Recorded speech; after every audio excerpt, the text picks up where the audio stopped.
architect, and design.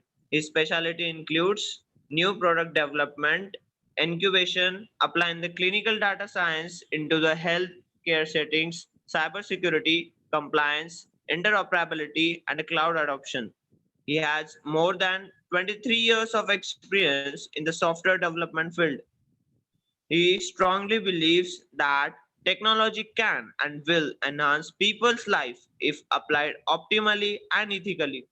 In addition to his experience, he has earned a master's in computer science from NIT Soratkal and a master's in cybersecurity from United States of America. He has also completed a various specialty courses from University of Washington, Stanford, and Kellogg. He is also an active member of HL7, the Vinci Working Group. He has been practicing yoga since his childhood and also he is a certified yoga teacher. He is currently working at Principal Solution Architect, Hearst Health, United States of America. Now I request Sreenivas Mallipeddi sir to take over the mic. Sir. Thank you, Maniraj, for the kind introduction. Thank you all. Thank you for joining again. So last week we covered the topic of in the maximizing your potential through yoga. We explored on the topic of body, the importance of taking care of the body. So we last week we looked at the meaning of a potential. Potential. You all have the, because most of your students, you all have a lot of latent qualities and abilities you can nurture them so that you can achieve the goals whatever you have. So it is up to in your hands now. What you could use as a mechanism, yoga as a tool or a mechanism or a lifestyle to harness to maximize your potential by taking care of your body, mind, and soul. So last week we looked at the with respect to body, quick summary what we looked at, the importance of maximizing the potential. It is you, each of us, as that the potential, whatever you are thinking of. You want to become a CEO of a great companies, or you wanted to be a role model. You wanted to be whatever the goals you have in your life. We all can achieve. Only we can only achieve if take care of our body, mind, and soul, and if we live in a harmony with all of them. Sometimes what happens is that you may get a quick success by taking the shortcuts. Could be taking enhancing drugs, things like that. But they may give you a quick success, but they will put you in a downward spiral. So it is important for us to understand who we are so that we can grow. That is, we all have these three bodies. We have the physical body, which you all can see, touch, feel. We have the subtle body we all can experience. We all have that mind, intelligence, which we use logic, reasoning, which we use to talk to people, solve problems. So we all have that the subtle body. And then we all have the consciousness. Without consciousness, I won't be speaking to you and you won't be able to join this class.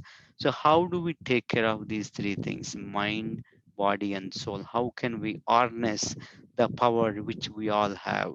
We heard the great stories of the ancient day yogis, or you heard the great stories of successful people. If you take any successful people lives, they have the habits which nourishes all these things. So what happens if you don't nourish them? If you don't take care of your body, it is subject to disease. Now when you get to disease, we are not in optimal condition of a workforce. Like you can see, I'm sure you are coming from Aurangabad, or some of your known or loved ones today may be suffering from COVID or maybe some other issues. When we are going through some disease, we won't be able to function optimally, effectively. So in order for us to function fully, so we need to take care of this body. If we don't, we're subjected to disease. So we looked at the causes of a disease. The mainly two causes of the disease. One is our interactions with the environment. Majority of the disease today caused by how we live our lives, how what kind of food we eat, what kind of information we receive, how we deal with others. So that is the major source of our thing. Second is the intrinsic that comes through our past lives. So you don't have too much control over it, but we can try. So as long whatever we have in our control, we should try to take care of our lives. Now we looked at the yogi's lifestyle.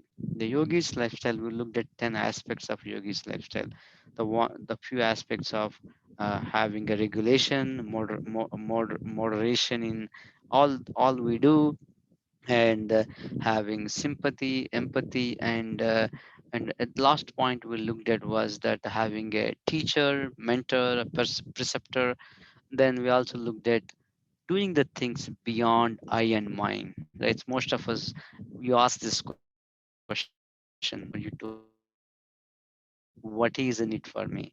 But if you we just live in that sense, we don't get the satisfaction, the happiness, you don't get. So we have to go beyond the kindness. So that's what we covered last time. And yoga has a lot more to offer. So we are going to explore some more today. So again, as we said last time, we looked at we all have these three bodies, and the gross body is made of these five elements. Now, most of you coming from the background, I'm sure you understand what these five elements are. At some point in the future, we can go into great details. But the physical body, what you can see, that is basically we all have it.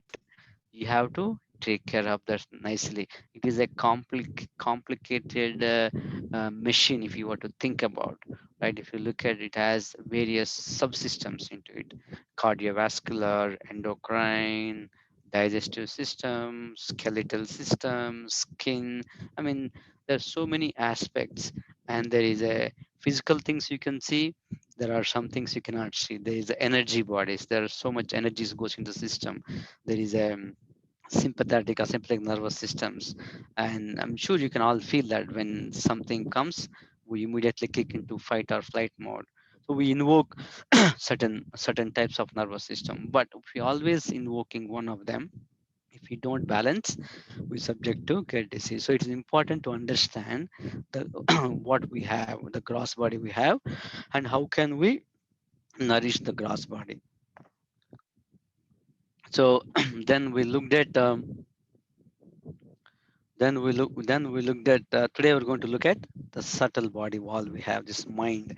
So mind could be referred sometimes all these three things together, or sometimes mind could be talked independently. So that's the topic of today. The next week we are going to look at what is this soul. I mean, how do we get consciousness from, why do we care? So we're going to look at that aspect. So the whole reason is that nobody can deny that you are made of these three things.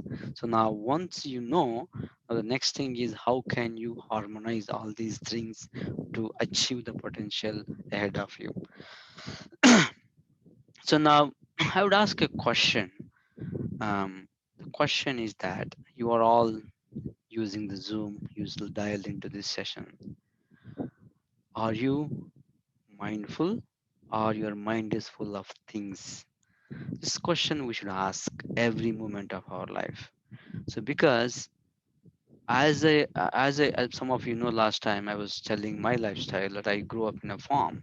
When I grew up, there were not many distractions in front of me. Just only school, only textbooks, no cell phones, no computers, no Google, no YouTube, no Facebook, no all this, right? Just go to school, get the proper education, and then you come back. And not even TVs to the extent. There's only one or two TVs in entire village. So there are less number of distractions coming our way to accomplish our goals. But we are living in an era of internet. We are living in an era of machine learning, artificial intelligence.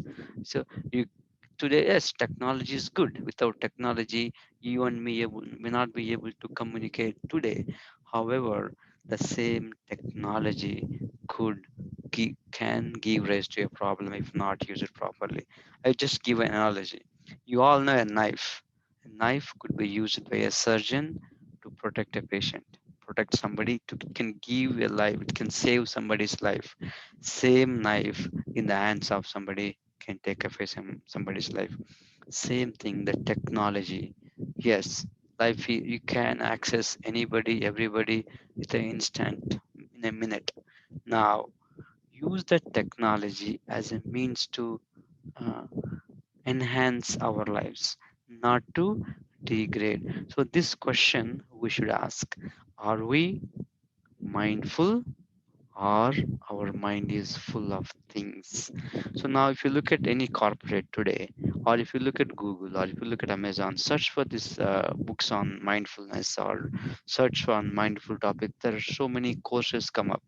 Corporates are embracing this mindfulness. Why? Because everybody wants to making sure we are productive in whatever we do. If we are constantly moving from thing A to B, B to C, C to D, we may not be able to focus on the work ahead of us. We may not be able to do it rightly, optimally. So it is very important for us to ask this question: am I mindful? Am I conscious? Or am I, my mind is full of things? Other example I can take, there is a time and place, right? People come together, eat breakfast together, lunch together. Now these are the days where just something goes on the TV and you just watch and you're pushing food into your mouth. We are not conscious what we are eating, how much we are eating. And when we, so we are doing 10 things together. And also, like, you may be having a conversation with your colleagues, your teacher, but sometimes you use your phone, but you're not respecting others. So it is very important to understand how we are leading our lives, what kind of habits we are developing. Are these habits helping us to elevate us, or these habits are help, are basically making us go down? So it's a fundamental question we all have to ask. This, look at this picture. See this. We are all. I mean, this woman bombarded the choices in front of her. There is a computer. There is two laptops. There is a tablet. There is a phone. There is a computer. I mean, there is a smartphone. There are too many watches. I mean, we have too many too many gadgets around us. Are the gadgets making us a better person, or they are making us go crazy? So this is that nobody is going to answer that question for you.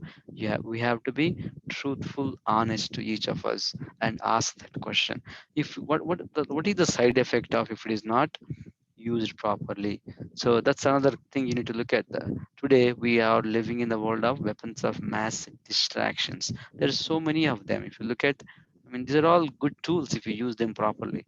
But if each of, there is a company, a corporation behind each of these companies. As tomorrow when you get out of college, I'm sure some of you may be working in these companies. That's well and good, but then you need to ask the question you should ask: are these, whoever behind these companies, or do they care about your well-being, or they care about their profits? Do they care about upliftment of each of us, or they are worried about their quarterly revenues? We should ask that question. You should think about it.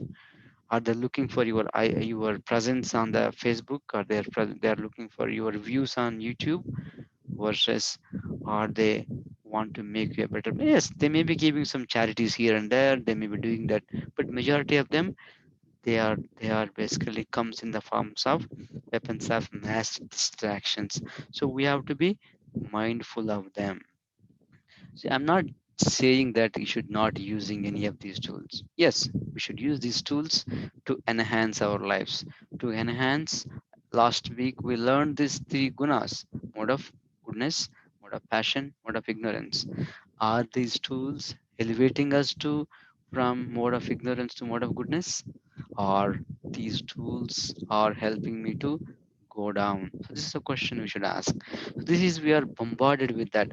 And also most of you are aware, wherever you keep your focus and attention, that much of information you get, and then you will be successful. If your awareness is distracted, then that leads to all kinds of problems. So I just want you to be, think about that, be conscious in every step of our lives.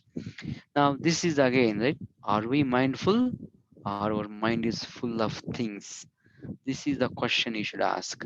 And also, it Today we are living in a generation where, whether you like it or not, corporations, people, our environment, they wanted to keep a lot of things in our mind. So if you look at all the advertisements, what they are doing for, if you just drive in Aurangabad or any of the Mumbai, wherever the place you drive, every step of the step of your way, you see a lot of advertisements. What they're saying, they wanted to try to get your attraction. They wanted to bombard your mind. They want to influence your desires. They wanted to influence your lifestyle.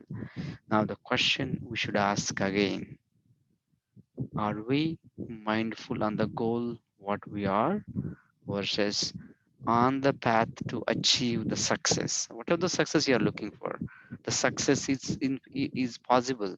The success on the path of going towards your success, there will be distractions. Are you mindful of your goal, or on the path of your success, are you distracted by all this full of things which are people are going to put in your mind? This is nobody is going to help you. If even somebody wants to help you, you have to help others to help you out. Okay, so now the question is, then we looked at what is mindfulness. What is the definition? So according to Harvard Business Review, the mindfulness is the ability to stay focused. Right? We all have a goal, right? The goal we want to achieve. While on the path towards that goal, am I staying focused, or am I getting distracted by the disturbances? Then, while being aware of your thoughts and its surroundings, that means being aware of yourselves, being aware of your abilities, being aware of your limitations, being aware of yourself, know what can be done with you, being aware of what really you are. You are made, we all made of these three bodies. Now, aware of your thoughts, right? Basically, the stimuli comes to us. Now, what exactly goes into my thought process? Oh, is it actually elevating us or elevating down? So you need to ask that question. And the surroundings, and being able to recognize and move past distractions as they arise. So it is very key as a student, right? If we are not, I'm a lifelong student. I'm sure when I'm in college and I T Suratkal, so there were a lot of distractions too. It's not that distractions are not there at that time, but whoever stay focused and while on the path to the goal, distractions may come. They were not dragged by these distractions. Now, the question we are going to go deeper into it. Now, how somebody can give the distractions to us, how they can interact with us. That is what why we need to understand this whole mindfulness, whole mind, whole meditation. These are all not just like a voodoo things and somebody who wants to go to Himalayas and they do, and no, this is for each of us. We all can get tremendously benefit out of these things. So it is important that we should take advantage of it. If something is useful, we have to take advantage of it. So because entire world is using it, why not we should use these things, uplift our consciousness. So now next question is, right, what happens if you are not mindful of, right? There, we already looked at, if you're not mindful of, that can lead to a lot of things. But then maybe the question you should ask, what we should mindful of. Every day when you wake up, right, you are going to interact with somebody. When you interact with somebody, you're going to use some language. You have to understand, you have to be mindful, be conscious what kinds of words I am using. Like, so for your information, sometimes somebody could be PhDs, somebody could be a CEO. Now when you are in a boardroom, sometimes they will use the foul language, but we don't need to follow their path. You can still do your job and be on your values. So we have to be careful of our language. Is our language, is it disturbing me or is it disturbing others? Is the language is degrading me? The language is uplifting me. The today the current yuga, or the current age where we are, if you look at any speech, politicians, they always try to throw mud on each other. If you look at the newspaper, any TV channel, right, there is no sensitivity of language. There is no respect. But as a students, as a growing up individuals, we need to be mindful of our speech. Next is our food. What food I am eating? It is not just a vegetarianism just for because I was born in India or I'm a Brahmin or whatever. No, you have to think in the world where we are living. There are a lot of people doesn't have food. There is a lot of people suffering from not having access to the food. Why? There is no shortage of food actually on the earth. But what happens is that the people who, in order to raise certain things, like for example to grow a meat product, it requires like tons of grains. That means you are starving somebody else. So and also the gap, the poor and rich is growing up and up. Why? Because of the habits of the peoples. We are not again conscious of how we eat, what we eat. And the friendships, right? Our friendships are supposed to be loving relationships that should enhance each other's lives, not to backstab. So we have to be careful what kind of friendship you are keeping and what kind of friendship you are nurturing. And also what we watch, right, is another important thing. So in the days where entire internet is with the porn, right? Everybody is all these things. Are they actually uplifting us or are they corrupting our mind? So you have to be careful.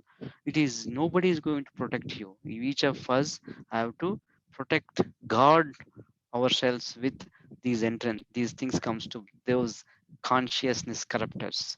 So you have to be careful what we watch in the TV, what we read. It is a subtle thing. It is a very subtle thing. However, that's how people inject their ideologies, their thoughts, and eventually what they want.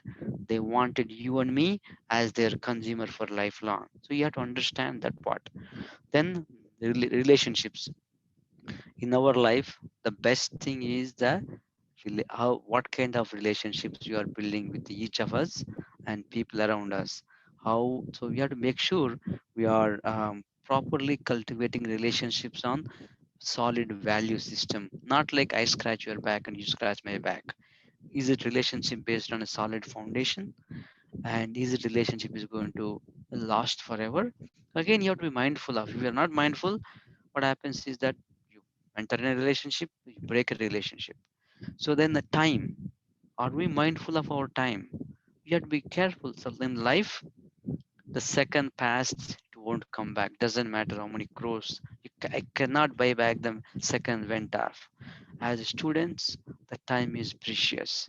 So you have to be careful how your time is you are investing. You have to be mindful of. So these are various aspects. One could be mindful of. So now we're going to look at what happens if you're not mindful. If you're not mindful, there are a lot of things can happen.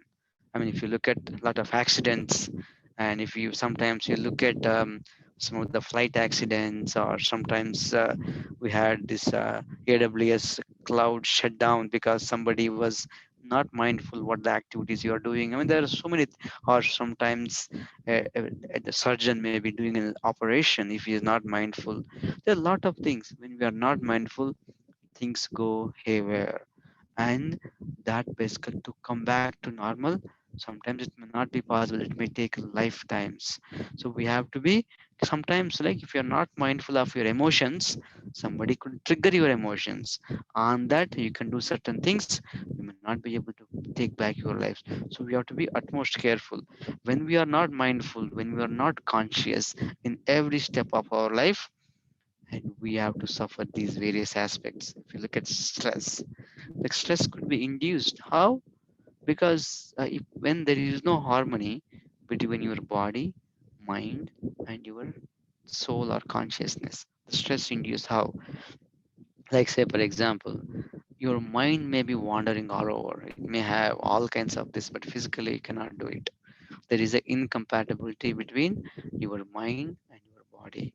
So the whole yogic lifestyle, Vedic lifestyle, is that the day when you sleep, right, your body entirely is in a restful state. Now your mind is still active, but when you wake up in the morning, there are certain activities are given so that you can bring them in a compatible level. Again, when you go back at night, your body is in a full condition, so you need to do certain things so that you can put your body to rest. And so if we don't take care of them properly in harmony, that leads to a lot of stress. Then anxiety, right? It's we're all living in this anxiety. What is going to happen next? What is going to happen next? How, where does anxiety coming to us? Yes, some things are real. I'm not saying that all are false, but there are like, if I can compare now versus when I am child. When I'm child, there's only news. I can only get news daily 3 times. I only tune into All India Radio, or if I tune to Doordarshan, it only comes evening or whatever, right? Now, if you look at that, there are hundreds of news channels 24 by 7. Now, are, are we, the information given to us, is it raising the anxiety or is it informing us? You need to ask that question. Nobody's going to help.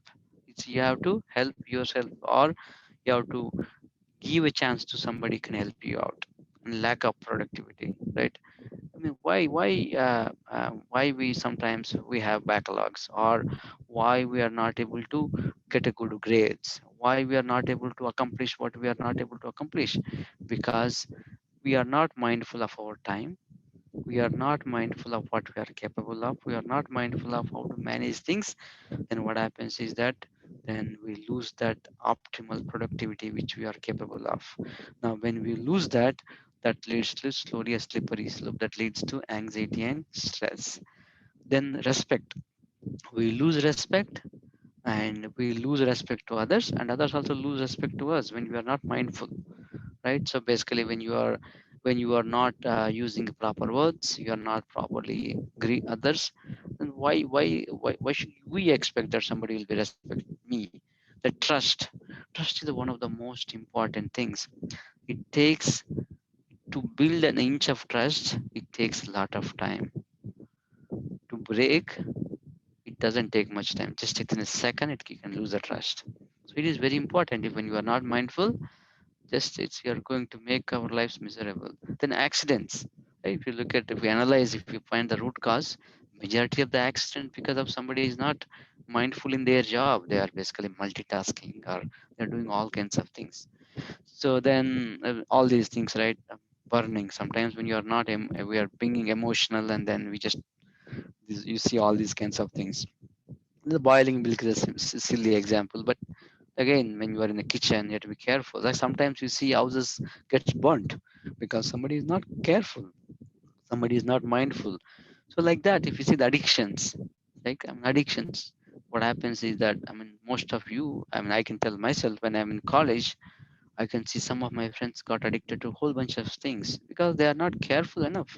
It starts only as simple, but it's eventually leads to addiction that destroys the physical body, that destroys your career, that destroys the families, that destroys the societies, that destroys the nation. So we have to be very, very careful about all these things. The mindfulness, actually being conscious of every activity we do in our lives, plays an important role as you grow up, as you become an adult, as you become a responsible leader, as you become a responsible father or mother, or whatever the role you take. It is very important. It plays a vital role. So now the question, how we can get to this, how can we get to this mindful state, or what are the tools are available? If you look at any books on this, it all leads to the one of the major tool is the meditation, right? So mindful meditation, that means, now what the now the question, I mean, when we say meditation, people have, I'm sure you come across different philosophies. Some people say meditation means just quiet everything, don't do anything. Some says engage. Now both are, uh, people have these techniques mentioned, but the most practical approach is basically you cannot quiet them. You cannot quiet the senses. The best thing is to engage them. I can give an analogy. Say, we all have these five senses, right? You have nose, ears, tongue, right? You have five senses. That's how the information comes to us. Now, somebody say, I'll shut down everything, I'll go to a cave. No, but as we are living in a society, we cannot do that. The best thing is engage them. The analogy I could give, say, for example, we have five kids. Somebody has five kids, say, for example. And one way to keep them quiet is you can take a stick and say, sit quiet, keep them in a corner. But how long you can keep them in a corner? The best way is engage them. When you engage them nicely, everybody will be happy. They are happy and you are happy. Same thing, the best meditation technique given to all of us is to engage these senses so that we can give the higher taste to these senses so that the senses will be engaged and we all will be happy. Now, again, why should I care about this meditation, right? Somebody could ask, oh, it is not for me, it is only for yogis. No, look at the stats today. What is the biggest problem in the world is the mental health. That is the biggest one. Nobody can pinpoint. It's a very tough one to detect. Nobody can pinpoint, but most of us suffer. So it is mental health matters for everyone. I'm sure you read some of the celebrities who passed away recently, right? I mean, you all had this knowledge because this mental health. If we don't maintain this properly, what happens is we subjected to these drugs addiction. Then eventually we lose control on our mind, lose control on our body. Then eventually we have to give up. So it is we have to be don't uh, don't say that we should not take care of our thing. We have to we have to be careful. We have to be careful about how we take care of our how we take care of our body and mind. And we have to, otherwise that leads to these mental health issues. Okay, the stats, right? 1 in 5 Americans adults will have diagnosable mental health condition any given year. So 1 in 5, right? I'm sure you come across 5 people in a day, or you come across 5 people in a matter of a week, right? And 50% of Americans will meet the criteria for diagnosable mental health condition sometime in their life, and half of those people will develop conditions by the age of 14. I mean, this is not only just for Americans, but these days you can see that in India also, because the lifestyle, right? If you see, our lifestyles are changing. Our lifestyles are no longer based on the foundations, on the Vedic foundation. So then we are also adopting these Western lifestyles. That means we are subjected to some of these things. So we have to be careful, vigilant, and take care of our body and mind. Now, if you look at any stats, these psychological issues are on the rise. Any stats you take, right? Depression, panic attacks, and when I was growing up a child, I never heard the word called depression. I never heard the word called panic. But these days, it's quite common. Even small kids start to, oh, I'm depressed, right? So these psychological issues are on the rise. So that means we are susceptible to one of these conditions. So we have to be mindful and take care of our mind.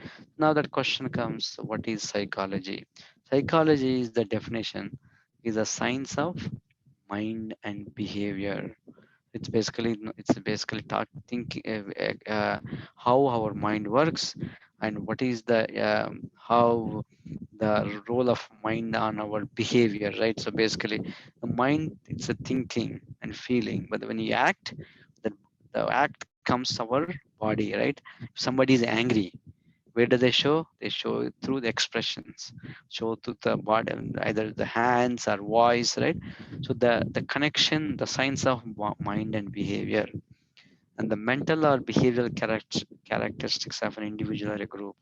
So it's again psychology of a family, psychology of an individual, psychology of a group, psychology, right? To you, that's how the psychology is defined.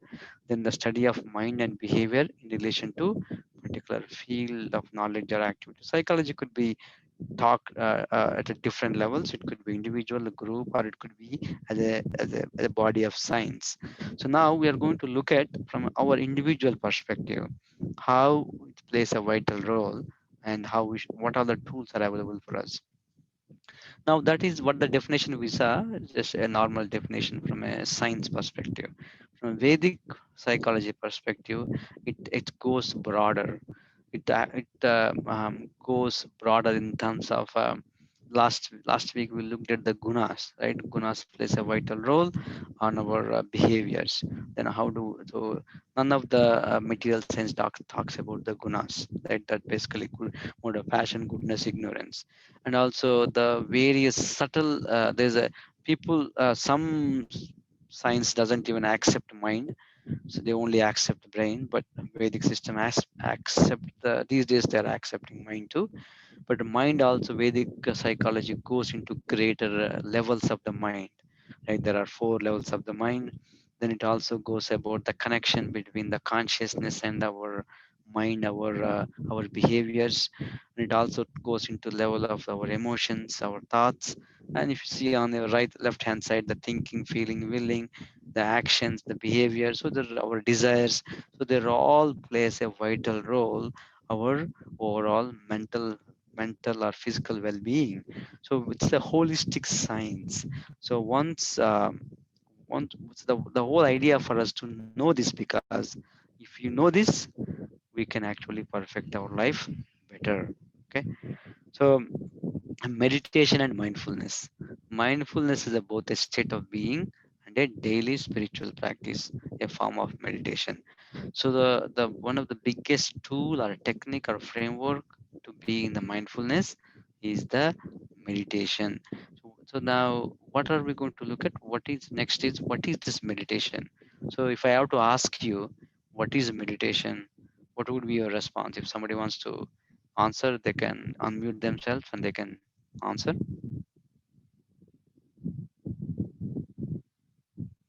Anybody? I'm sure you might have come across this word called meditation. So what does it what is your understanding? What does it mean?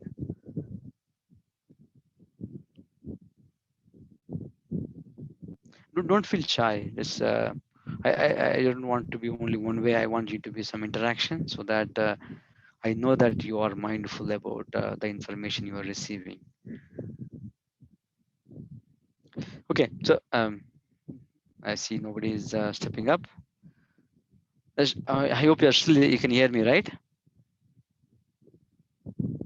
Anybody? Can you hear me still? Hello? Yes, sir, you're audible. Okay, good, good. So as for the dictionary, what is meditate? Meditate is a verb. Think deeply or focus one's mind for a period of time in silence or with the aid of chanting for religious or spiritual purpose or method of relaxation. So this is basically the idea is the definition coming from the dictionary itself. It is basically helping your mind. There are different people do this meditation for different purposes. A lot of people today are stressed because why they are stressed? Because they don't have time. They are 9 morning to evening. They are working 12 hours, 18 hours, 16 hours. There is no rest. Then they need some relaxation, right? So now they need some rest, and some their senses are getting agitated every minute. So they need some relaxation from them. But what is the higher purpose of the meditation? Higher purpose of the meditation is to connect ourselves with the supreme consciousness so that instead of instead of we being driven by our senses, we are being driven our lives in harmony with the universal life or universal cosmic manifestation. So that's as simple as the meditation is. There's nothing no voodoo here. Now you can meditate for any of those reasons. If you need to, and also like why do you go to gym? To build muscles, to keep body in a good shape. The meditation is for our mind, to bring, to build up that mental muscle. What is the mental muscle? Is to keep focus, to be aware, keep getting that concentration, right? So like say if you're in a class, if you're not being aware, if you're not being focused, it's very difficult for us to learn what the teacher or professor is teaching, right? So it is important for us to use this as a tool to gather that information, whatever the knowledge we are acquiring in a more in a short span of time. Okay, so now mind in the meditation, mind plays a vital role. So we have to be and before yes, mind plays a vital role, but now we need to understand a bit more what does it actually the mind means, right? So if I say hand or legs or head, you can touch and feel, but when I say mind, or you can say brain, you can say it's underneath my skull, right? But when I say mind, what exactly it is, so we need to understand. It's a subtle thing, you cannot touch, but you can experience, right? Based on you come across all these words, right? Oh, be mindful, don't be mindless, use your mind, and you all heard these phrases. That means we all have that mind and intelligence. So in order to use this mind in our meditation, so we need to understand a bit more what exactly this mind is. So there are some quotes. Your mind is a powerful thing. When you filter it with positive thoughts, your life will start to change from Buddha. You are either control your mind or it controls you. It is very important to understand. So last week we also looked at a picture of the senses, like horses, the reins like a mind. Driver is the intelligent soul is the passenger, right? So now it is up to the driver to control the horses, or horses can take control of the driver. So which one we want? So we want to take control of the senses. We want to take control of the mind. If not, the senses take over our mind take over our intelligence, then they will drag us down with the faulty intelligence, and the mind is driven by just the desires to local satisfaction of the senses. So it is very important. It is coming from Napoleon Hill. You either control your mind or it controls you. And from Deepak Chopra, the relationship between body and mind. Mind and body are like mind and body are like parallel universes. Anything that happens in the mental universe must leave track in the physical one. So, like say when you get angry, when you get agitated, so you see that symptoms on your physical body. So, and also sometimes you say, right, when you're angry, say stop a minute, take a deep breath. So there is a connection between our outside, how we express what is happening to our body, with the what is goes in your mind, and the connection is to breathing. So breathing is one of the technique used in pranayama, and there are so many pranayama techniques. The breathing is a plays a vital role, bringing that connection between the mind and body, and breathing also helps you to connect with your mind, to calm down your mind, to strengthen your mind. So that is the technique is given how to strengthen. So you use it to improve our um, our ability of the mind. And also this is from Theodore Roosevelt. All the resources we need are in the mind. So what does it mean? It's a simple statement, but like say for example, if you wanted to achieve a goal, right? Is not the achieve a goal is not that is not sufficient. But now you need to be start to be aware of it, then be mindful of it, start to focus your mind onto it, try to bring your awareness onto it. Slowly you can go towards the goal we're all dreaming of. If you want to change your life, change your mind. If you truly want to change your life, you must first be willing to change your mind. So now again, we want to see the society to be changed, right? If you ask anybody, say, oh, there is so much corruption, streets are not good, we say complainers a lot. But what are we trying to do? We are expecting a change in the entire world, but we can't get the change outside if we don't change. You should be the change you wanted to see in the society. That's what Mahatma Gandhi said, right? So same thing. And where does your with our change should start? changing our mind, changing our attitudes. Now, this comes the question: is the mind real? How many of you think is the mind of you real? You can put in your chat. How many of you think is the mind is real? Anybody? Anybody think mind is not real? Okay. Pranav, you want to speak? Maybe you can unmute yourself and speak.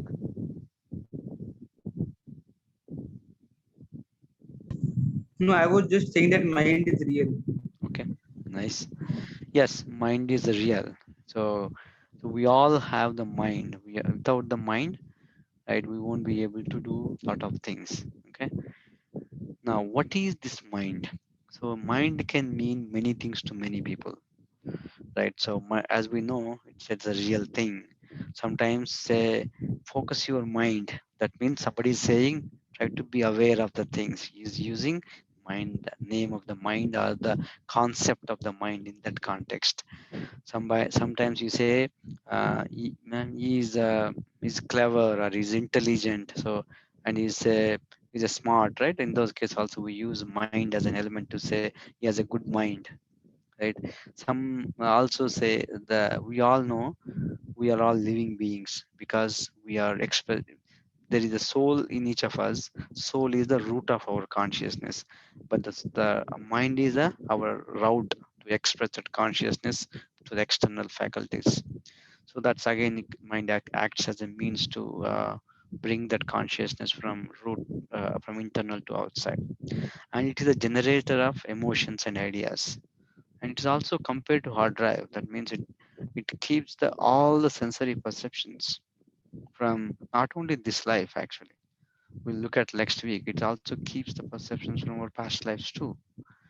And if you look at this magazine called Psychology Today, we go through these 25 to 50,000 thoughts per day. Imagine if you have to act on all those thoughts if you are not mindful. So mind means many things to many people. Now, they're all correct, but what we're going to look at is we're going to look at more deeper and to understand the various aspects of the mind. Not only understanding the various aspects of the mind, so there are some tools and techniques given in um, Vedic wisdom, like Patanjali Yoga Sutra, Yoga Hatha Yoga Pradipika, or Bhakti Yoga scriptures like Bhagavad Gita, and say what they have to offer to help take care of this mind. Now, the definition of a mind. The definition is in a human or other conscious beings, it is an element, a part, substance, or a process that reasons, thinks, feels, wills, perceives, judges, etc. So it is a real thing. This is where thinking, feeling, and willing happens. So the bit more deeper into Vedic definition of mind. So it's called manas, mind. It comes from the root word called man. Man means to think or mind. It also is the recording facility. That faculty which coordinates the sensory impressions before they are presented to the consciousness. So imagine, some of you are maybe computer science students, right? You might have know Internet of Things. These are the small devices capture the information wherever. Field sensors, if you want to think of that way. Those are the devices. They capture the data, and you gather the data to a central processing unit. Similarly, here in this case, the mind basically coordinates the data from all these various sensory inputs. One of the inner instruments that receives information from external world with the help of the senses and present it to the higher faculty of buddhi. So we're going to look at it, the four aspects of mind we're going to look at. But it is end of the day, it is a mechanism that is a controller of our senses. It is basically gathers the information from all these senses, packages them, presents to the higher faculty, the intelligence, so that it can actually make a decision. Then we can actually make an action. So the mind also is a real thing. So from a dhyana yoga point of view or a bhakti yoga point of view, this comes from a scripture. Some of you familiar or some of you not. It goes and talks about one of the yoga paths called Bhakti Yoga. In that, the importance of the mind and the effects of the mind, if it is not handled properly, is given. One must deliver himself with the help of his mind and not degrade himself. So it is very important. So mind can make or breaks each of us. So we have to use that mind to help us to uplift our consciousness. The mind is the friend of the conditioned soul and is the enemy as well. It means, as I said, if controlled mind can help us go to the destination, achieve the goals, dreams, whatever you have. But the same uncontrolled mind, which is distracted in every step, the same can destroy each of us. So it can become enemy pretty quick. The other thing also comes from the same Dhyana Yoga point of view. For him who has conquered the mind is the best of friends. But for one who has failed to do so, his mind will remain the greatest enemy. It is a simple to understand. There is not like you have to be a saint or somebody. It's a simple thing. The mind is a tool. We all have the mind. If we can properly nourish, properly take care, we can, whatever the goals, whatever we have, we can easily achieve. It becomes a true friend, a best well wisher. Otherwise, the same mind can become an enemy. The enemy, what is enemy does, is always wishing for our failures, is always trying to pull us down. Do you want to go up or fall down? It's simple. So it's simple to understand. Now, mind plays a vital role. Now, from a Yoga Sutra by Patanjali, there's one of the Yoga Sutras, I think it's fifth or sixth, it talks about Yoga's Chitta Vritti, Chitta Vritti Nirodha is a Patanjali definition. What is it? So basically, our mind is always goes with lot of fluctuations, right? We always have so many distractions. Now, the whole yoga is defined by him is to removing those fluctuations. That's all is about. If you really wanted to, but most of the times when we say yoga, right? The yoga is a root word comes from yuj. It's a union. It's a harmony between mind, body, soul. But but the majority of the times, what we know yoga means, it's just a asanas, body bending. No, actually, this is the definition he gives. Chitta Vritti Nirodha, basically removing the fluctuations of mind. All the techniques are given in both Ashtanga Yoga or even Hatha Yoga, right? Both of them are helps you to this the holistic way of living, how to take care of body, mind, and even connect with our soul to make that inner journey, the to tap into the hidden potential which all of us have. Then the Vedic view of mind is basically the mind is broken down into four pieces. It's called manas, the sensory mind, which is basically the controller of all the senses, which basically receives the input from all our five senses. Then the next part of the mind is chitta. Chitta is the storehouse. It is think of a petabytes or maybe whatever that kind of a memory that keeps all the impressions, not only from this life, from the past lives too. Sometimes we have access to them, sometimes they are encrypted. Then ahankara. Okay, this is a part of sense of self. Sense of self in the sense that, see, one of the things you need to understand, why we need to understand who really I am, right? Now, most of the times, when I ask you, we all have various identities.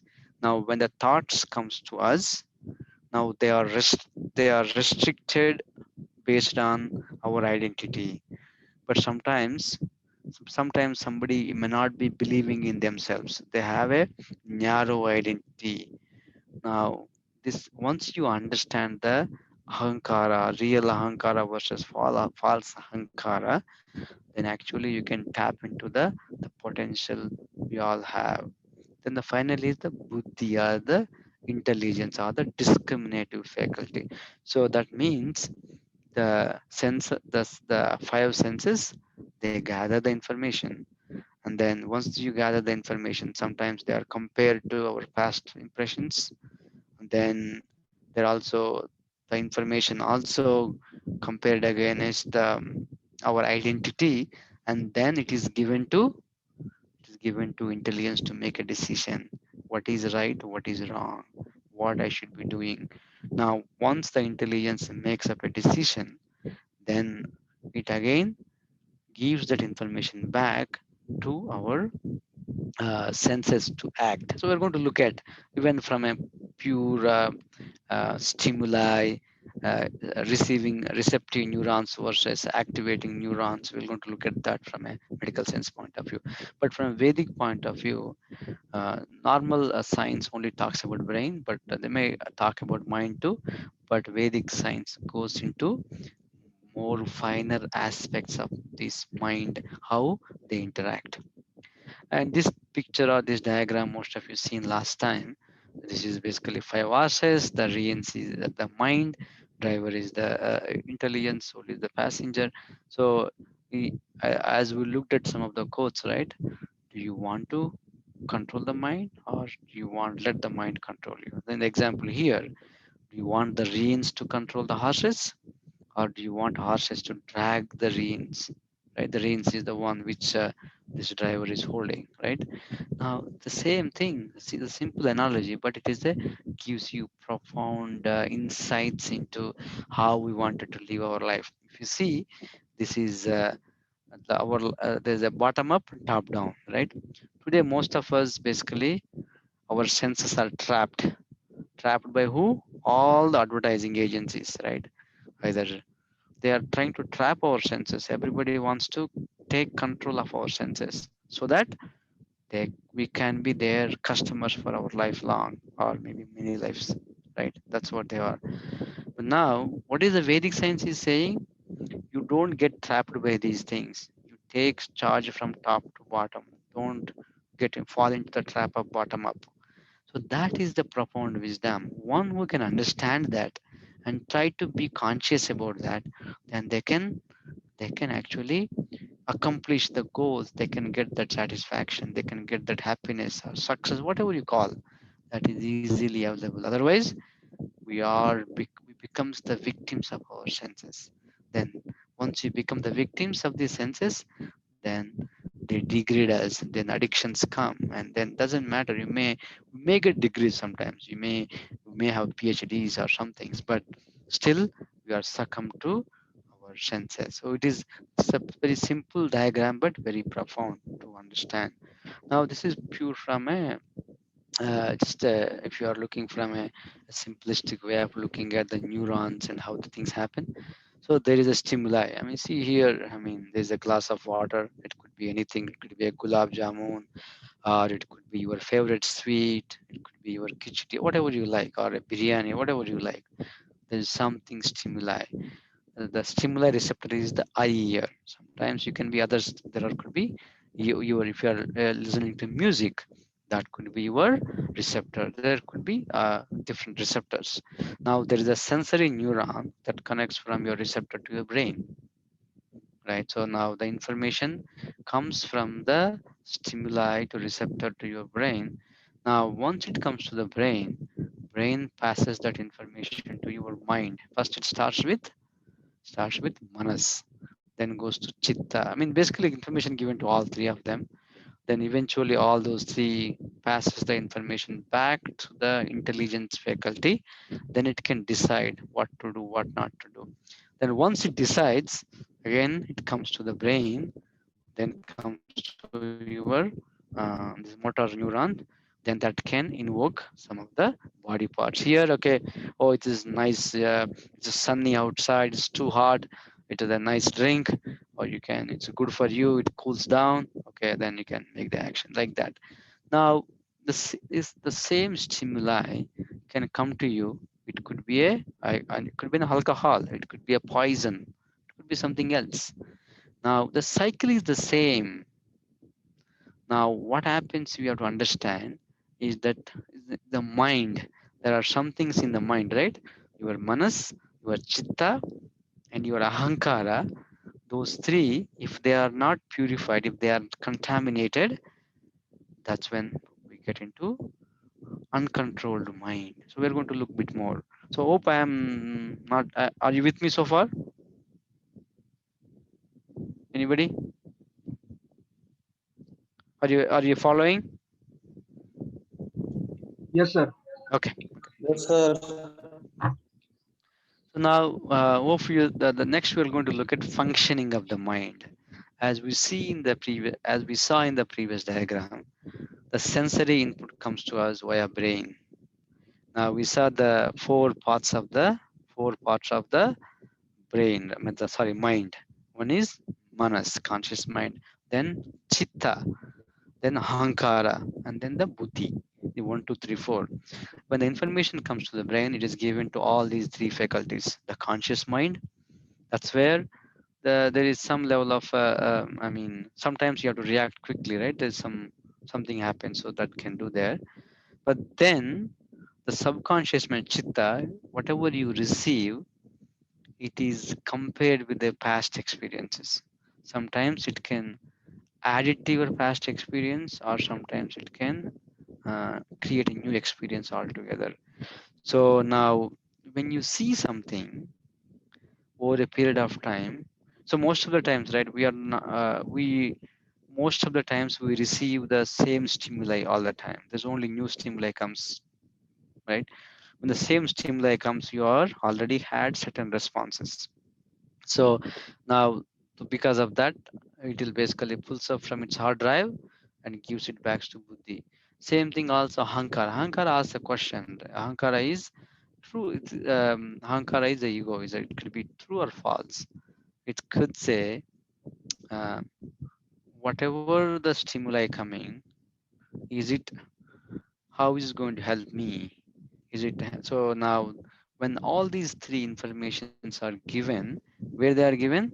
They are given to this buddhi, intelligence, the decision making faculty. The decision making faculty look not only receiving the sensory inputs, but it also receives the enhanced information. Where the enhanced information comes from? All these three faculties: the manas, the chitta, and the ahankara. So now, so each one has its own function. This gives you thoughts and logic. This gives you based on the past experiences. This gives you our habits we develop, right? If we have a could develop good habits or bad habits, all these things it gives to the wisdom. It can make a determination, but sometimes our ahankara is too high, then it can override the intelligence, or sometimes our intelligence could be faulty, right? Sometimes our so because of that, our decision making drags down. So once the decision is done, now what happens again? Goes back to brain. As we saw in the previous diagram, brain basically uh, activates this particular neuron, so that that particular body part can activate. Like say in case of example of a gulab jamun, the sensory eyes gives the gulab jamun. Now it comes and say, oh, I ate gulab jamun in the past. It was so nice. It was good. But then sometimes the thoughts and logic says it's not good for you. So that's when there is a tussle goes on. Now we're going to look at what happens is that most of the times we tend to fall back on our previous habits. Now how do we develop new habits and give up the old habits? We're going to look at. So but at this point I just want to make you to understand the functioning of how do we receive the information, how does it come to the brain, how does it give us to mind, and then how the decisioning happens and how the action happens. So from look at from Vedic viewpoint of view, this is coming from one of the teacher. His name is Bhakti Thakur. So he has given this knowledge called learning theory. I mean, we all learn, right? I mean, I'm sure you're all going to college. You are all getting the information every day from your teachers, right? We're all learning some stuff. So there is a learning theory. Now, what is learning theory here? Knowledge by the senses is possible for all of us who have senses. So without the senses, knowledge is difficult. Like say, for example, some of you might come across somebody may not have eyes. Like say, for example, less, right? Because their knowledge acquiring is less. But then they are capable of getting the knowledge. That's the first point. Second point is the knowledge of the feeling of external world is carried by the senses to the nerves to the brain. We looked at it, right? Knowledge of the feelings of the external world. That means something is hot, something is cold, something is tasty. I mean, all these things. The mango is juicy. I mean, there's so many, right? It all comes to the information. These feelings are carried from external world by the first faculty of the mind, which is like inner sense. So it's again, we looked at one Vedic, we looked at the four parts. Here we look at a bit more broader. Here he's going to say five different dimensions. So now the second faculty of the mind, these feelings are kept in my memory. So as soon as you get the information, it keeps in this data lake. This is huge amount of data bank. By third faculty, these are united and separated, resulting in imagination and contemplation. So that means that whatever you are receiving, if it is already information you like, say for example, you going to your computer science class, you are learning, you are sitting in a data structures class. Today, the professor is going to talk about linked list or something, right? So it is not a new subject. So you are going to add to the existing stuff. But say tomorrow you're going to sit in a mechanical, you have to do um, some lab or whatever, some other new subjects. You know, expanding your information. The fifth faculty, a common meeting is obtained from these assorted feelings. This is called reasoning. So now, again, you going to use your logic and reasoning to make what to be done, what not to be done. By this reasoning, all the mental, organic, and inorganic senses have been discovered. So now, so simple way to understand: you receive the information, you store the information. Sometimes you expand your existing information, sometimes you contract existing information, then you give all this and you make a decision. That is basically the whole functioning of your um, this is a learning piece. So there are, according to Bhaktivinoda Thakur, there are 6 stages of this learning. This is further expands our Vedic view, right? We just started from brain, then we went to 4 parts, now 6 parts. The first is the stimulus. Stimulus basically coming from our senses. Nobody can deny, right? We all have these senses. Then the first faculty of the mind, that's when you receive the information. That is basically the from the senses to the mind. Then second is you store. Third is do the preliminary analysis. Fourth, fourth is the preliminary. Fifth is the deep analysis. Basically, you identify your previous whatever storage you had. Finally, you actually do the reasoning. We'll go into detail of them. The activities of the senses, you all know this. I mean, right? Nobody can deny, right? So you all have these 5 senses. And knowledge by the senses is possible for all the jivas. Means we're all jivas means a person who has this consciousness, right? The knowledge of the feeling of the external world is carried by the senses through nerves to the brain. That we looked at the diagram, how the information comes from the senses to the brain. Senses pick up the senses stimulus from the sense object. So like we talked about the gulab jamun, right? So the senses pick up the stimuli. Sometimes stimuli can come from a form, sometimes could be a smell, sometimes could be a, I mean, there's so many examples of this, and the stimuli can come to us. So the next is, that is the first part. The next is that first faculty of the mind. If you see this straw, think of the senses, the nerve, basically that is, this is the one getting that information. These feelings are carried from the external world by the first faculty of the mind, which is like a inner sense. So inner senses carry stimulus from senses to the mind. In order to catch the stimulus, mind has to be focused. This is one of the things you have to remember. So there could be a stimuli, there could be a gulab jamun, there could be a cake. But in order to, I mean, when you look at, you can see the stuff. But in order to actually, in order to get that in stimuli proper, you need to focus. Otherwise, it is basically the information is not actually, the enough information is not given to the, like example, you are sitting in a class and you are attending, you are basically listening. If you are not focusing, you are then you are, if you're wandering somewhere else, you are there, even though stimuli, the sense of the stimuli is coming, but you are not able to grasp. So it is important as the students, we have to be in present, we have to be mindful of the class, we have to mindful of bringing our senses so that we can receive that the stimuli proper, so that we can acquire that knowledge. So without that, what happens is that sometimes you may be in the class, somebody is in the class, two people are in the class, one actually both of them write them in the class, but one goes to other person, asks their notes, because the other person is not paying attention. So it is very important that we have to focus. The whole purpose of understanding how mind functions is how can you be effective in your knowledge gathering, or how can you effective in your studies, how can you be effective when you reproduce, right? So when you are not aware, when you are not focusing, you won't be able to do it. Then second faculty is the mind is that these whatever you receive, they are kept in memory. The information is kept in the storage. In order to store, the mind has to be focused on the senses. Again the point is that you have to focus. If you don't focus, you won't be able to receive that information, you won't be able to receive that feel. Sometimes you may be interacting with somebody and you are on your phone, you are talking to somebody, then are you going to see how other person is feeling, their emotions? No. It is important that again we have to focus. Okay. The third is the analysis part.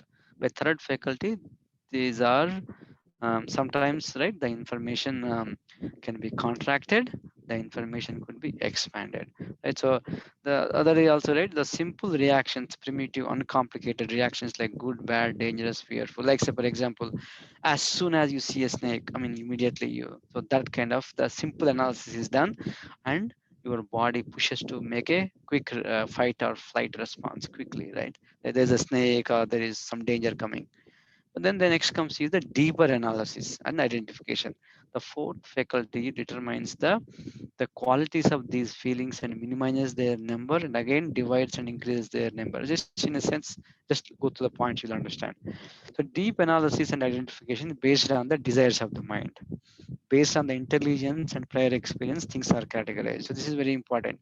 So if you wanted to remember things, right, you cannot, like say for example, you wanted to learn data structures properly, you have to go systematically step by step. If you're not going step by step, if you don't have prior experience on the concepts, you won't be able to gather, you won't be able to categorize. That's the reason it is for any student who is gathering the information, it is important for them to go systematically step by step so that they can properly catalog the information, categorize and connect, so that they can easily remember. I mean, you all remember this technique, right? I mean, you can basically, you know, one concept, you can tie that concept into multiple so that you can actually remember and you can reproduce more effectively. Okay. The last one is again the analysis, reasoning, and practical application. This one, deep analysis for meaning and stored in a deeper form within the memory for practical and theoretical reason. So now remember, so now we have the chitta. Chitta stores all the past impressions or past whatever happened. It pulls from that. And then what you are seeing now, it does a deeper analysis. Now with the deeper analysis, it understand what it could be used, whatever the information you are receiving. With the new information should be connected with something already you know. Okay, this is information category. Previous one, this one combined. This is where you also do deeper analysis. Once you deeper analysis, then all this goes to where? Sorry, so all this goes to the, what was this? Yeah.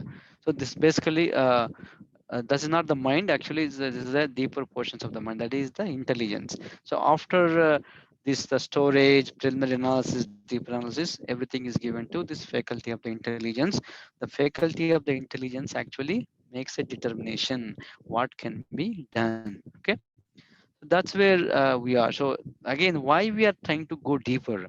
It is not that we wanted to become say some kind of a crazy yogis or anything. Just the students, we all use our faculties. We have to use our senses to receive the information. We have to focus and we have to categorize. We have to understand better. If you know, if you are not aware of the things, you are not able to concentrate certain things, that means we won't be able to receive that knowledge. Now this is the question, why we don't learn. There are various reasons, but typically you can categorize into these three parts. Wandering mind, the information is not going in. That means you are there physically present, mentally absent, right? You heard that phrase. Agitated mind, sometimes excessive because of the mass distractions. There are too much sense gratification or too much sense hesitation goes on. Then you are unable to focus. So it is very important. The practice of meditation helps you to calm down your mind, bring it back to focus. The next is the lack of prerequisite knowledge. So sometimes, right, if you wanted to learn certain subject, you need to go systematically. You have to learn some things unknown from what you know. But what happens is that sometimes we lose, we careless, and we just want to go somewhere, sit.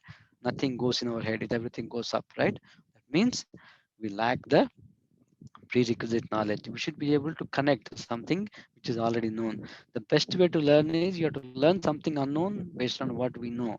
That's how we keep adding new concepts, new things in our life. Or sometimes not a relevant topic. That means I don't care about it, right?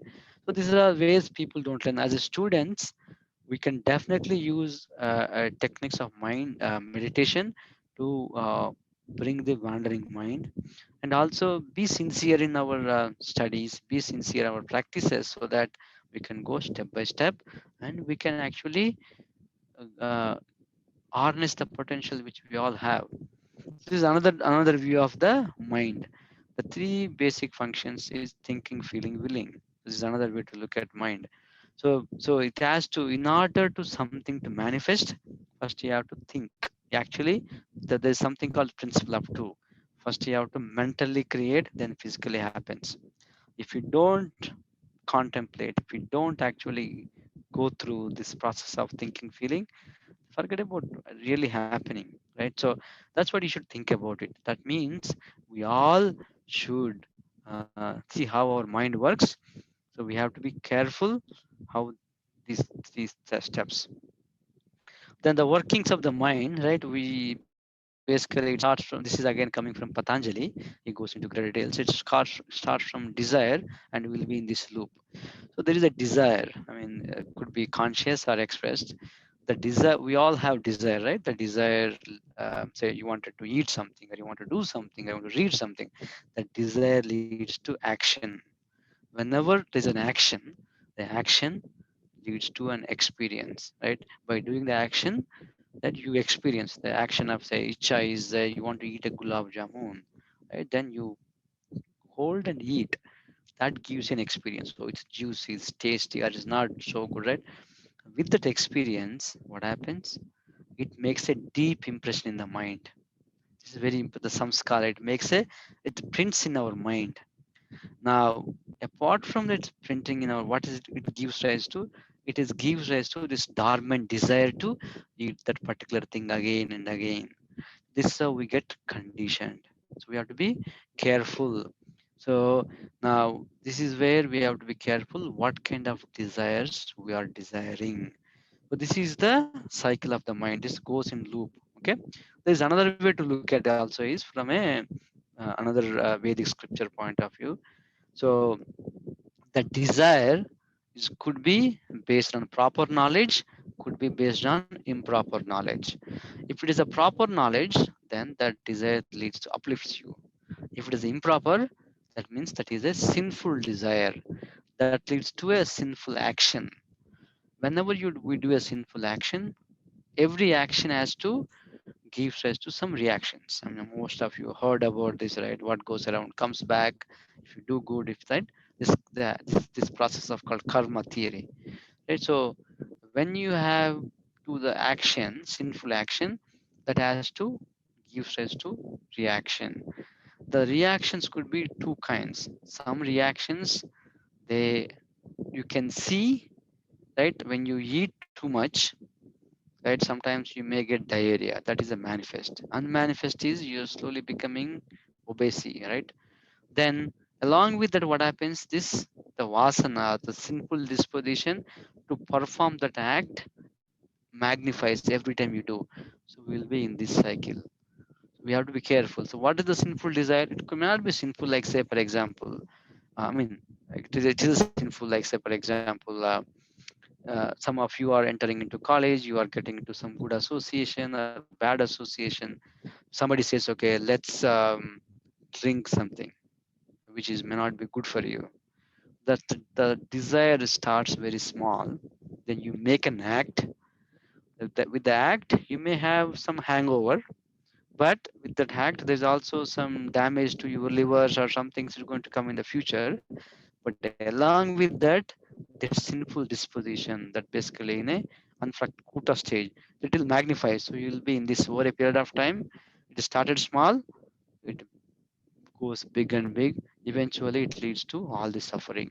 So this you need to understand the how these two things go in play, right? How the workings of the mind and whatever we are suffering, we are in constantly in this cycle. So that the best thing is we should get out of the ignorance. So with some point in the future we talk about how do we come out of this ignorance. But actually the simple technique is given is that if you get a higher taste, give up the lower taste, it's you're automatically out of this suffering. Okay, so now just putting all these things together, how does it all function together, right? We talked about this. You walk into the kitchen and perceive a smell. The smell leads you to the refrigerator. You open the refrigerator and notice that the smell is coming from a piece of cake. You even take a small sample and put it in and your mouth get a taste of it. Right? Mind is getting all the inputs. Now a decision need to be made to eat or not to eat. This is a mundane example, but this could be an example you can apply in any aspect of your life. Right?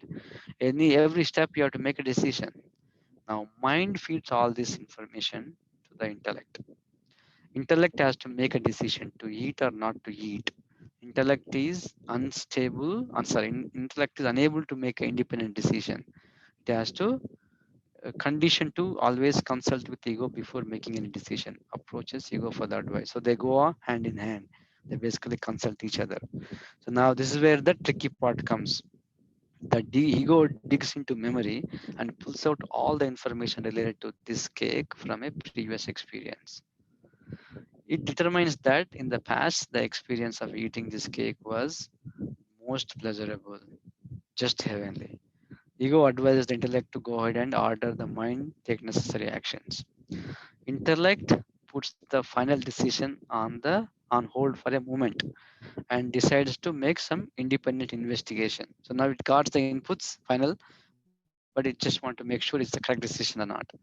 Upon investigation, it finds that doctor's strong advice was to avoid all foods rich in sugar and fat. Intellect in dilemma. Cake needs to be avoided. Again, consults ego with this new information, right? For more advice. Ego has already labeled the best thing in the world. Counter argues with intellect. So they go on.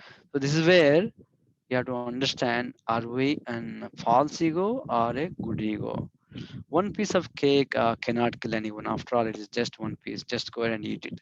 Poor intellect, being deeply conditioned to follow the advice of the ego, does as commanded. So it is very, I mean, this is a simple actually diagram can help you understand why sometimes we make certain things, why we are not able to make right decisions because we are identified with our ego is not proper. We are false ego, right? We are not identified who we are. We're conditioned, and our decisions are basically always there is a goes rift between intellect and ego.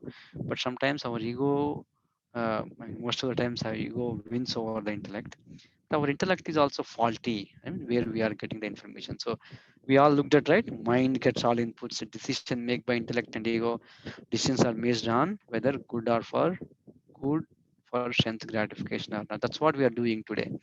But the process of the practicing in the yoga system, bona fide yoga system, help us understand who really we are. Am I the body? Am I this subtle? Am I this? Who am I? What is my real position? And on what basis we have to make the right decision? Do we make the decision based on what is good for the senses, or do we make the decision what is good for holistically? That's what yoga has to offer. Okay, so so now this we referred something called conditioning. So I just want you to understand what is conditioning.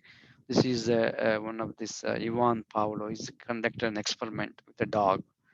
So there's a dog, there's a food. So before conditioning, there's a food. I mean, when the time comes, dog goes and eats. Right when it's hungry and it goes and eats. That's what is unconditioned stimulus, unconditioned response. Now there's a bell. Started to do this bell. So then somebody just rings the bell, dog doesn't respond because there's nothing to respond there, right? Now,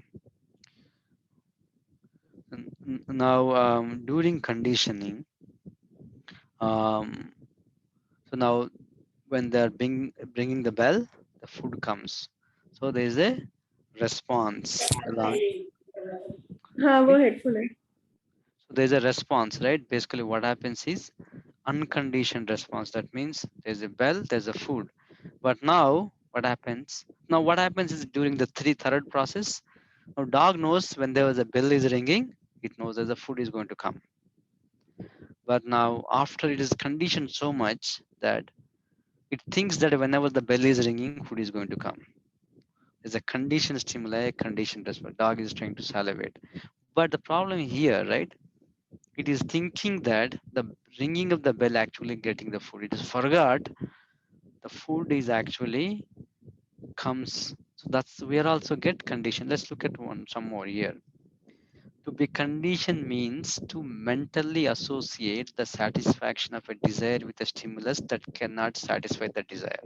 In the case of dog, right, ringing the bell doesn't satisfy its hunger, but over a period it has got conditioned mentally that okay, ringing of that bell means food is there. Similarly, we got conditioned so much that there are certain things that doesn't satisfy our desire, but we think that the stimuli can satisfy. A lot of examples, right? Like for example, we think that if we drink, that gives you ultimate pleasure. We sometimes we think if I do this, but those are all just condition. We become conditioned. The stimuli cannot satisfy our desire. So that's the reason what happens is that our the we become so much conditioned, then we forgot who really we are. Sometimes we act wildly. So that's the reason what happens. Whole decisioning process gets upside down, top tossy, right? Basically, instead of actually making the decisions based on what is good for me holistically, then our thing has become just what is good for my senses. That is conditioning. So other Vedic view that why we get conditioned, right? Why we are getting this is another view from it comes from again Bhagavad Gita, Bhakti Yoga. So we contemplate on the objects of senses. We develop attachment. From attachment, lust develops. From lust, anger develops. Right now, from this complete delusion arises. From delusion, bewilderment of memory. Memory is bewildered. Intelligence is lost. Intelligence is lost. We are again basically going again and again, right? So this basically is that when we our desires everything. So you ask this question, right? Why certain people behave this way? Why they behave like animals, right? So this is what it is, right? This is basically the contemplating that leads to all this, right? So now what happens next? Now, so we basically in this cycle. So now we are soul is always desiring for the pleasure, but we have different experience stored in our mind. The soul likely to indulge is basically because of that. Remember, because of our conditioning, whenever you want to experience pleasure, now it is wrongly thinks, oh, this conditioning gives you a pleasure. So we continuously do the same thing and again and again and again. So now that becomes our habit. It is not a, like say for example, you wanted to become happy, but somehow that you associated that happy to coming from by drinking something. As a dog bell, right? We become conditioned to that stimuli that goes again and again and again. Then that becomes our conscious habit rather than an addiction. So we have to be careful of this decision making. So now I want to present something so that you can take away some thing, can apply in your day-to-day life. So sorry, I'm probably take another 10 more minutes if it's okay with you. Is okay with you, everybody? Are you with me so far? Okay. So I just want to present you this framework that helps you to understand. Uh, we looked at multiple things. We looked at mindfulness, we looked at meditation, we look at the role of the mind, we look at the activities of the mind, we look at the functioning of the mind, we looked at the learning theory. Now what I would like to present is basically bringing all of them together, right? So we know there is a stimuli, there's an action, right? The stimuli can comes many forms and shapes to us, come through all. When the stimuli comes to us, we have to make certain choices. Now, the choices can be made on certain before an act before we make an action, we have to make certain choices. Action has to be based on certain choices. The choice has to be made on proper goals, and that the goals has to be set up on a proper value system. With that, you can develop a good habits. So they all come together. So now the thing is that stimulus. The stimulus means whatever the thing coming to our eyes, ears, nose, right? You cannot stop. That comes to us. Now the question, you can work at that level also. Vedic system actually gives the Bhakti Yoga or even Ashtanga Yoga gives various tools and techniques. One is simplest technique is withdraw. Like whenever, so don't try to see. Sometimes what happens, there are two things we can do. One is we can put self into a situation where the stimuli can drag us. Like say for example, you don't need to be at certain place where, like say there is a loud music is going on. You know that your senses get, ears get agitated. So if you can avoid those kind of situations, avoid them, right? Withdraw. But the best thing is not only avoid withdraw, give them something soothing to them, then it is automatically be happy. So that is one thing you can work with the stimulus. So you all understand that by this point, you know what is stimulus. How do we receive stimulus by these senses? So you can put yourself that you can withdraw so that you don't need to expose to those things. Or best thing is you give higher taste.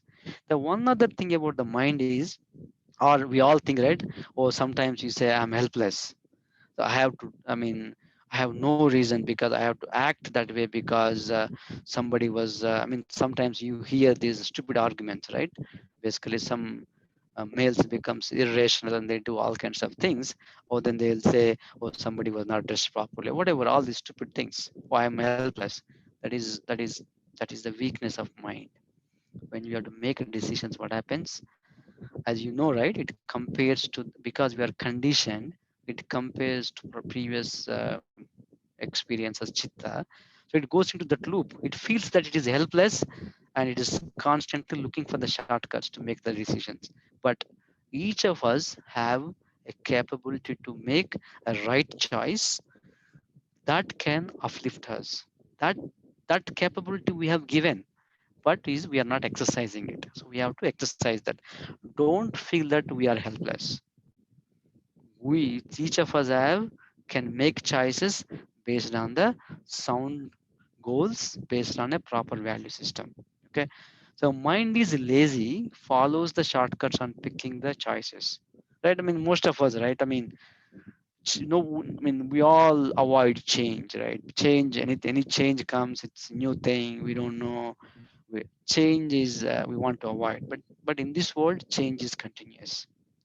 So So mind is lazy, it follows the shortcuts and picking the choices. So now we have to ask the question, whenever any action is come, okay, is the action good for me, good for my body, good for my emotional well-being, is good for my soul, or good for my overall cosmic man? You should ask those questions.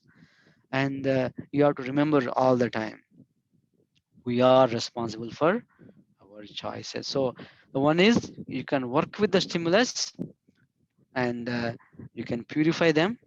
So next is that, right? As for you read any Bhakti Yoga or Patanjali Yoga or Yoga, Hatha Yoga Pratip, any of them, you basically, right, purifying the senses. It's basically, right. I mean, if you look at the Bhakti Yoga third chapter, Bhagavad Gita talks about, right. I mean, we looked at the what is degrades as the lust, but where does the sitting place of the lust? It talks about the sitting place of the lust, how to purify. So it's basically one is regulate the sensory inputs, avoid, minimize, or eliminate the exposure. You don't need to be certain places. So you don't, if you don't need to be there, don't go there. Why you are to unnecessarily expose yourself? And redirect the senses. Use them in a give them a higher taste. So soul is active, needs engagement. Find alternate engagements. So don't. I mean, you cannot suppress, but you have to find right engagement. And again, right, we looked at this one. Coming back to the same picture, so you can purify all the four of them. You can have a right hankara, right self, and you can purify your chitta, you can purify your buddhi by proper reading proper knowledge, reading the proper books, which basically uplifts your consciousness. So you can purify all of them. Then the next is choices, right? We think that we can't make choices, but we all, there is that capability is given. Don't follow into the trap, don't follow the shortcuts. Just ask the question, make the right decision. We have to exercise that ability and make the right decision. Okay, our choices based on, see, the other thing, right, what happens is that see, most of the times we do unconscious living. What is unconscious living? Somebody has done it, I will do the same thing, I will do the same thing. Over a period of time it becomes inherent in you. Then you don't know whether it's good or bad. Right? Sometimes this is how we make up all the rituals also. We don't ask that question. Now what happens that the repeated mistakes makes a habits, makes us. So you have to be careful about that. Then we should, last week we looked at this gunas, right? Try to make at least come to up to the mode of goodness. Ideally you should raise above the mode of goodness, but at least make your choices at that goodness platform.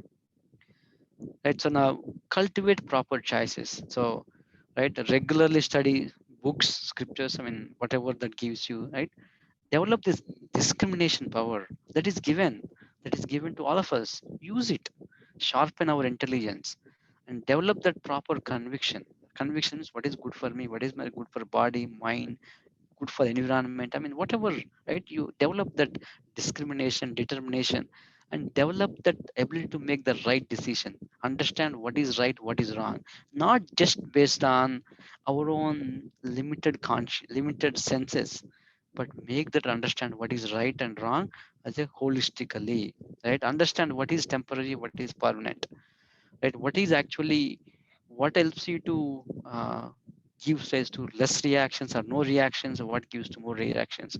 So our choice, and each choice comes with a consequence. So you need to understand this notion of choice and consequence, and sharpen these discrimination, determination, decision capabilities. That makes you a better person. So again, come back to the same thing, right? We talked about you have stimulus. So now this is exposing to the stimulus. You have an option to not to expose to stimulus or provide a proper engagement. Right. Similarly, there's the purify your all these what is in your mind. Then automatically this automatically follows. Okay. The next is habits and actions. So when the stimulus comes, immediate is respond. I mean react. Right. We immediately react. No, don't react. You have to respond. Respond means you have to you have to gather all the information, give it time, so that, and you understand the whole decisioning process, right? So you just give a little bit time so that everything, you are making the right decision based on the right data. Then cultivate these good habits. So so it's in sense that sometimes some of the habits pushed onto us because of our parents, because of our environment, whatever. But you sometimes should look at, are these habits are good or bad, are they uplifting or degrading, and challenge them and purify them and try to develop these new habits and take responsible for your actions. Just if I fail or whatever, we have to take responsible and the responsible for actions and try to see we don't fall into the same trap. Don't blame, right? Sometimes this we have, oh, my textbooks are not good, my professor is not good, my teacher is not good, my parents are not good. I mean we give hundreds of reasons. No, it's end of the day we have to be responsible for our actions, our choices. So be responsible. Don't be reactive. Just develop proactive habits. See, this is our lives, right? We procrastinate and we wait till the exams and we only read last 1 week or 2 weeks. Don't be reactive. Try to develop proactive habits. There is a loop between action and habit, habit and action. Your continuous actions makes a habit. Your habits actually drives your future actions. So there is a loop. So you need to assess what action I am doing, on what basis I am driving my actions, on what basis I am making my habits. So then again, meditation. So use the meditation as a tool to strengthen your mind, the wandering of the mind, not able to focus, right? So use some of these things. The purify your intelligence and mind, right? When the proposal for sense gratification comes with a strong intelligence and say no, right? It comes. It is easy to say. It's easy. It's difficult to follow, right? So I'm sure if you've seen even some of the greater presidents, some of the greater people, they fall into trap of this sense gratification. So, but you need to develop the discrimination to say no. Gradually saying no again and again, eventual proposal will not be presented. Like if somebody come, your friend basically asking first time, they ask second time, third time, fourth time, fifth time. This guy is. I mean, there's no point asking, right? Same thing, when the proposal comes for this kind of things, when the your senses bring those proposal, you need to firm it up. Use your right discrimination and stand up and say no, no, no, no. Battling with proposal indicates mind is not purified regarding those desires. So as long as the battle goes on, we are still on the path to the purification. When the mind is purified means no attraction of those desires, even subconsciously. Purified mind means less agitation by worldly temptations, satisfied in the realm of constitutional position. So this is we need to understand. These are simple things. It is not like anybody can understand. You're all smart and intellectuals, right? So you need to, once you need to understand how to say no over a period of time, that becomes your habit. So again, last week you looked at the yogis lifestyle. Just develop, make it part of your life. These are the simple things, right? Regularity, moderation. Regularity, moderation, that means you are saying no to certain things. Balance between physical and mental activity, right? How much ever physically we are fit, we should be able to fit mentally also. Simple nourishing, sattvic diet, right? That helps you to, that there is a role, diet plays an important role in our lives and become being aligned with nature, right? Whatever we do, it's not only not only for my good. It should be, the activities should not only uplift me, uplift my family. It should uplift the entire universe. Try to develop a good association and observation, right? Retrospective reflection is very important. Go beyond I and mine. This is another thing, right?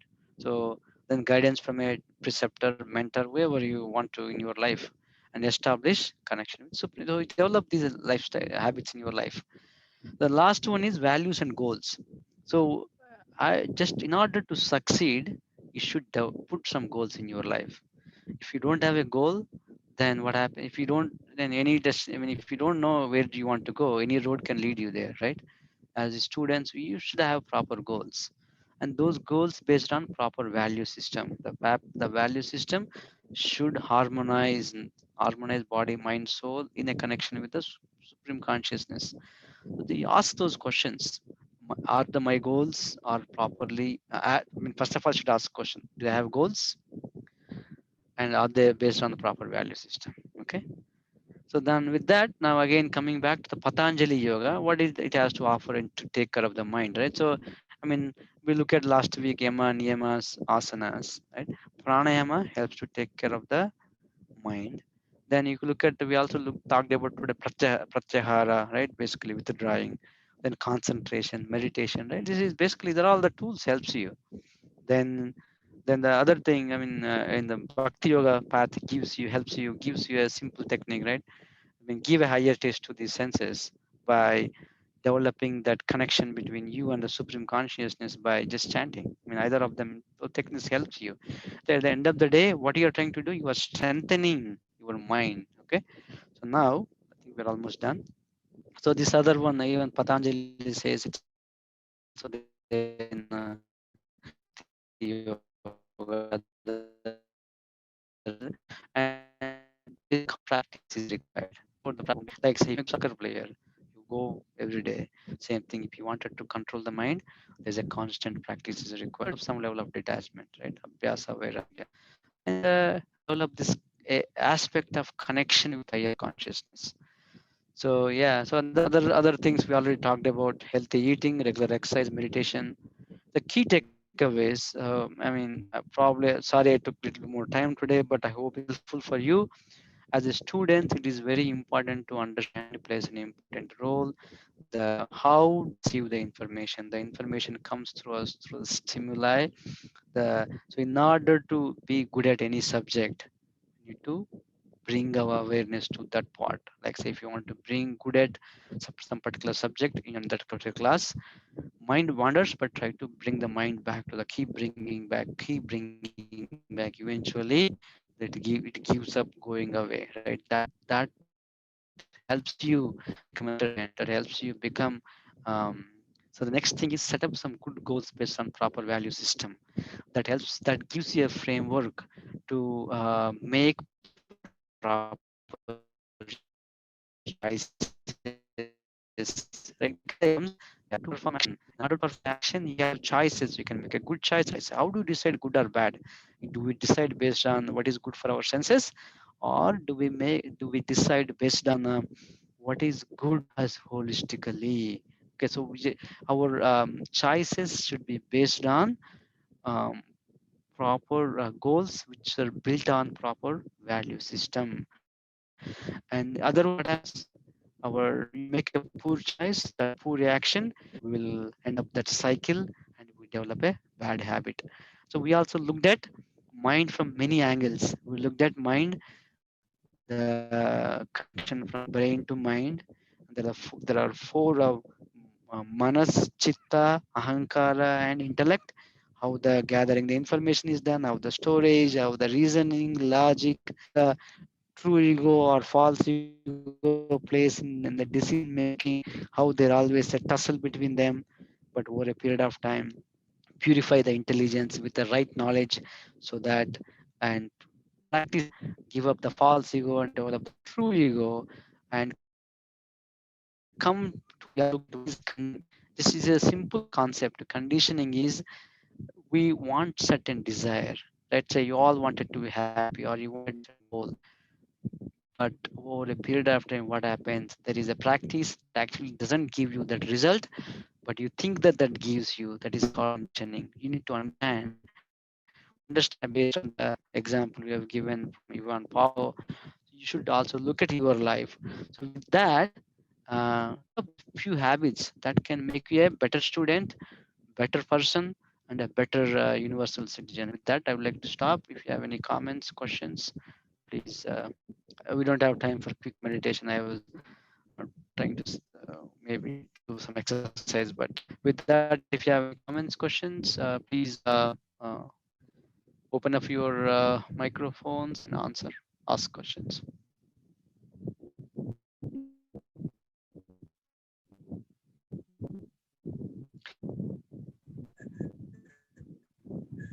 Okay. Yeah, as I said, sorry, 10 more minutes extra. Hope it was helpful. Next week when we do, we'll take more time. Thank you so much, sir, for giving such a great lecture and giving us. And if I'm going to share a feedback form in the description box, so I request all the participants to fill that form. Okay. Thank you. Have a Thank you good day. so much, sir. Yeah. Thank you. Thank you.